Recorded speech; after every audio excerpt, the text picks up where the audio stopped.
Now pour it on up. It's going down. Sipping on some scissors. Hello, everybody. I am Drew Duncan. You guys are checking me out live on 50 Block Radio. Don't forget, we are wherever you're listening to podcasts. In addition, I am wherever you are on social media. Facebook, Twitter, and Instagram is all at Drew Duncan 83. You can find me on YouTube. Look for Drew Duncan, Sync 57 Sports, etc.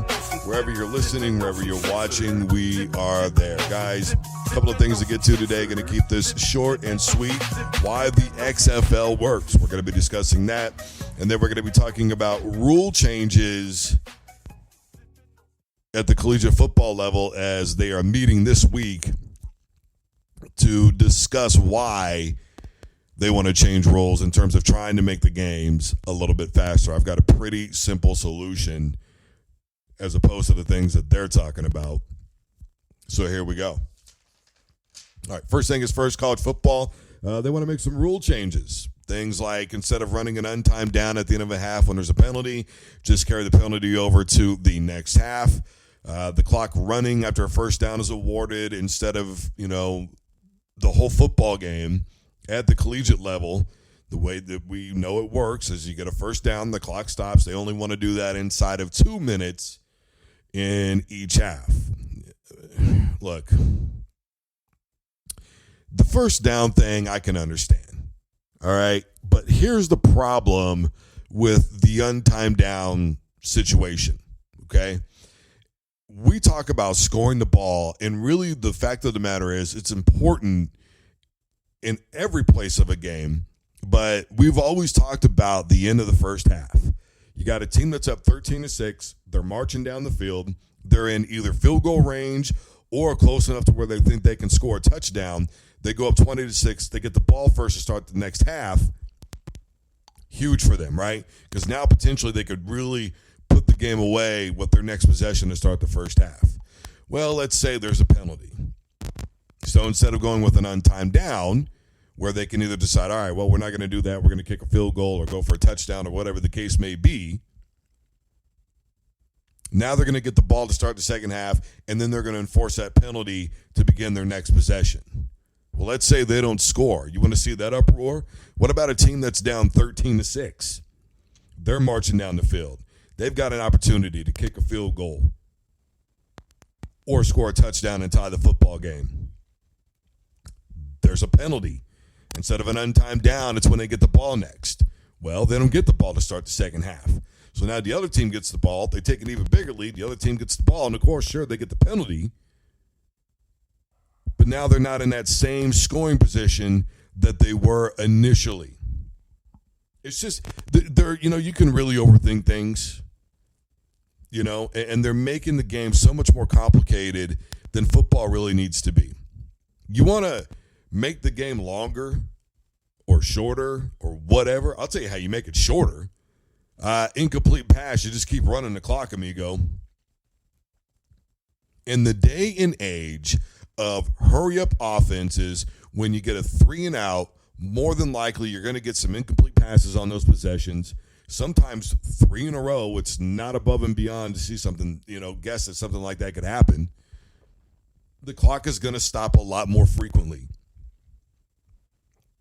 So what you do is, hey, man, guess what? You throw an incomplete pass, clock keeps going. Shorten commercial lengths, minimize commercials, but we all know they're not going to do that. All the sponsorship money, come on.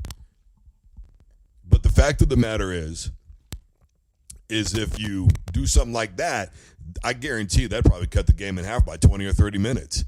And doesn't it seem like every time they create a rule to try and make the game shorter, it seems like it makes these games longer? This isn't 1984. We're not running the football on first down. We're not running the ball on second down, and then if we need to, throwing it on third down. We're not doing that anymore. It is a different league now. Screenplays in every way that you can think of them, whether it's going to the running back or the inside screens or the slant screens or the quick screens, whatever it is. Bubble screens. RPO screens, shovel passes. The game has changed so incredibly different now to where everybody's running this hurry-up style of offense. Everybody's pretty much running the same style of plays. Everybody's doing this. But when you get those teams that love to air raid it out, like almost everybody that we see in the Big 12, just chuck it deep and see what happens. Go for the big play. Spread them out. Throw it downfield. In the age and era of that, you're going to have some football games that there's not a lot of scoring and there's going to be a lot of clock stops and there's just nothing you can do about it. If you want to make the game faster, the one thing that will be consistent is that we know there's going to be incomplete passes. We know that. So have like a 15-second clock runoff. If you don't want to keep it running all the way through, 15-second runoff. Incomplete pass, boom, 15-second runoff. And let's say unless it's the last 2 or 3 minutes of each half. Simplify it. Don't come with all this stuff, and all these untimed downs and all this. You're going to kill the game. You're going to insult the intelligence of the viewer. You're trying to tell us what we want to see. What we want to see is good, entertaining football. What we don't want to see is nonsense like, oh, dude, they can't even run an untimed down now at the end of the half. It's got to carry over to the next quarter, and that could still potentially screw us. My team was in scoring position. And you think about scenarios like the college football playoff, you really want to implement something like that, especially when you're expanding it and making it to where you're just going to piss off the fans. Look, man, I don't care what anybody says. I've been saying it for years, long before anybody else started to. Not to brag, but to brag. Not all publicity is good publicity, my man. And I am telling you right now, that will kill the game. It will. You're overthinking it. You're over-worrying about it. Do we want to watch a 3.5-hour long game of football? Not exactly, but also maybe. Depends on how good the game is. If it's a blowout, then it's a blowout. Everybody's going to turn the game off at some point, right? It's just kind of there with the noise. We got our friends and family over, whatever the case may be. A lot of times it's background noise anyway, right? So don't worry so much about how long a game is. Worry about how entertaining it is, and you kill the entertainment value when you try to implement a rule that says, well, we're just going to carry that over to the next half and run an untimed down. It will destroy some teams' chances to win football games. I promise you that, and you will have bigger problems than what you got now with the college football playoff.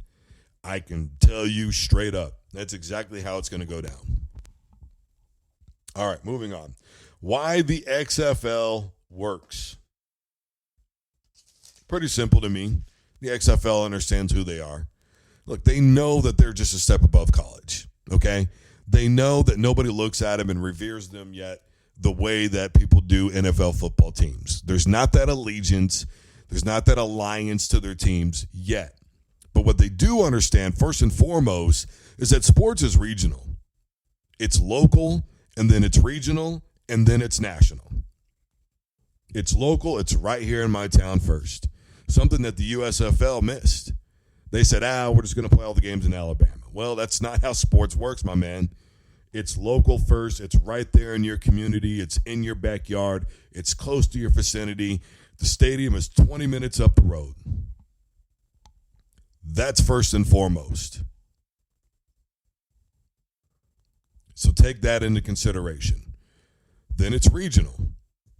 Now you got people coming from in the state, maybe like a tri-state area. Now they're coming to see games.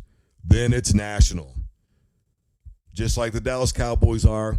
Everybody hates their fans. We get it. Just so you know, bro, that is not a personality trait, okay, to hate a Dallas Cowboy fan, all right? And don't think I'm a Dallas Cowboy fan because I'm not. Let's get that out there. But the point of what I'm saying is they understand that first and foremost, that the game is local, then regional, then national. So they have home stadiums. They understand that stylistically, if they change some things up, it can make the game a little bit more entertaining. Yeah, we're professional football.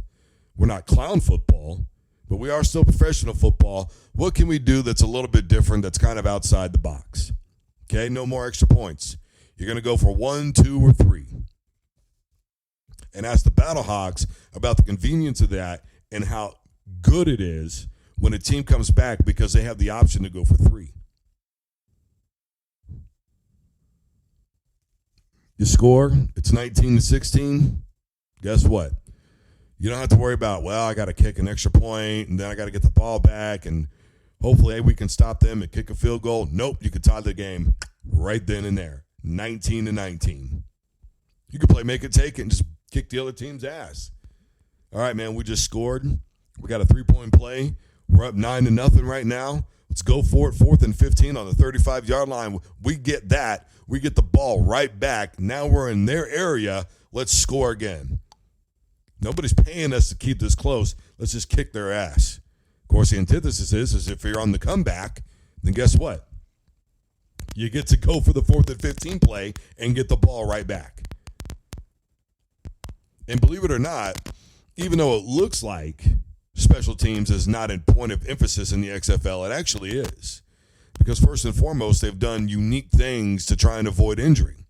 So what they do is they line each team up 5 yards apart. Guy kicks it. Nobody can make a move until he receives the ball. And now we still get the most exciting play in all football, the kick return. In addition, we potentially minimize injuries. Then on top of that, it makes an onside kick a lot more interesting, doesn't it? If that's what they want to implement. Then in addition, you see where their rules already had an effect on a game, right? Wasn't it the Vipers, if I remember correctly? Windy, it was like 50-degree wind in Vegas. They're outside, it's raining, kicks it, doesn't even get to the 20-yard line, and even though the ball's in bounds, ref blows the ball dead, it's a penalty, and now the Vipers get the football on the 45-yard line.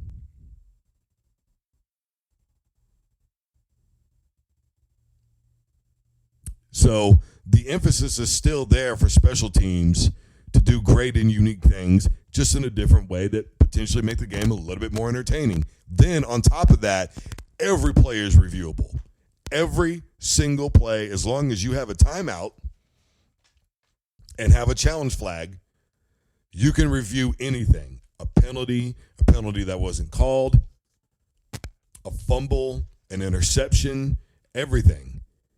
And leading into that, let's also remember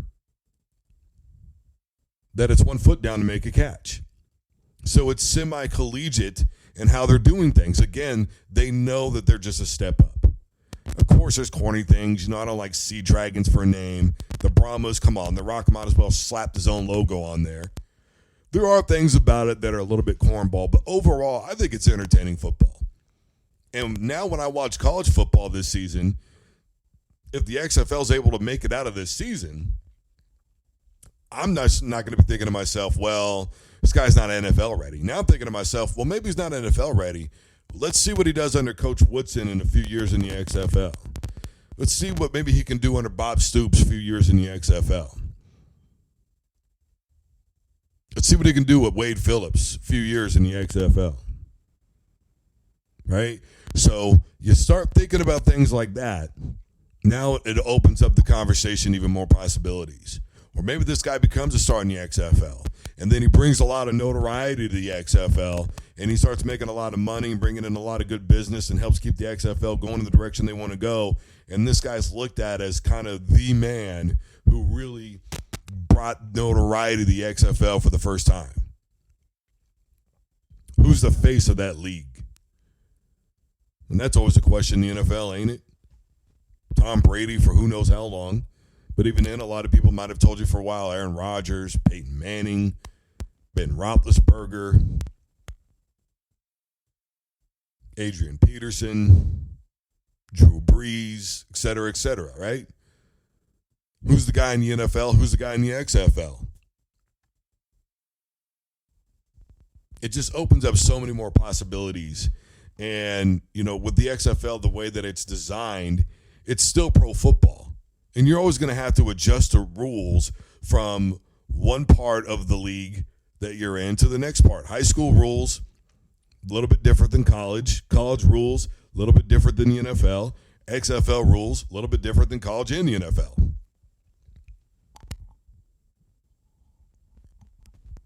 I just think that the bottom line to me is the XFL is in a good place. They know who they are. They understand who they are. They've done a very good job. The main thing for me is going to be marketing, man. I don't like the whole idea of the 54, and I get it. I understand what they're doing. Hey, man, we're trying to get back to the NFL. A lot of guys didn't give me a chance. I'm getting a chance here now. There's only that 53-man roster in the NFL. Now I'm number 54. Well, how many guys can be 54? And I don't know that a lot of people are going to cabbage onto that because they may look at it and go, dude, exactly. None of these guys are good enough to even be on a practice squad in the NFL. Why should I watch them in the XFL? I think that marketing strategy may hurt them. It may work. It may hurt. Me personally, I think it hurts more than it helps. But then again, who am I? It's just my personal opinion. But if I'm them, I'm going a different direction with my marketing. Just a little bit, because the product I have is solid. How do I market it to make it palatable to the average audience? That's the main thing that I need to figure out if I'm the XFL. So there's that. Real quick here, Dame Lillard, 70 points, kind of late to the party. My man, hold it down. To hell with Skip Bayless and what he said all those years ago. Don't worry about it. LeBron James, little NBA talk here again real quick. Fact of the matter is, I don't think anybody knows if the guy's hurt or not. I think we can be honest about it at this point. He was hurt, but then he played to break the record. Then he was hurt again, but then he played the All-Star game. Then he was hurt again, and it's not the same ankle that we saw him come down on, and all this other stuff is going on. Nobody really knows, and you know what? Who cares at this point? I think LeBron is just minding his time. Will he retire or go somewhere else? We don't really know. We don't really know. I just feel like basketball, I love it, but man, it's getting boring. But thankfully, the NCAA tournament, March Madness, it is the first as of right now, right around the corner. We're excited to see what's going to happen. Of course, every year there's always that controversy of why didn't this team get in? We're going to find out, but I do know this much. I think it could be one of the best tournaments that we've seen in a long time. And I mean, we've had some good ones over the last couple of years, but there's just something about this tournament to me that this year it's only going to go one of two ways. Every game's going to be a blowout, or we're going to see every game be a close game. That's just the way that it looks to me going in to the tournament this year. And of course, as it happens, we'll be discussing more and more about that. Obviously, the individual league tournaments, ACC, Big 12, Pac-12, et cetera, all getting ready to happen. So everybody's gearing up for that. Get your automatic bid if your team wins out in your conference. So we'll see what happens with that. Guys, in the meantime, in between time, I am Drew Duncan. This is Block 50 Radio, hanging out with you guys live. We got plenty of guests and everything that will be coming up here in the weeks to come. We're just getting started with this thing. Shout out my man P-Dub. We are holding it down like gravity. You smell me, baby? Now, everybody, take care of yourselves. Stay safe. Have a great rest of your day.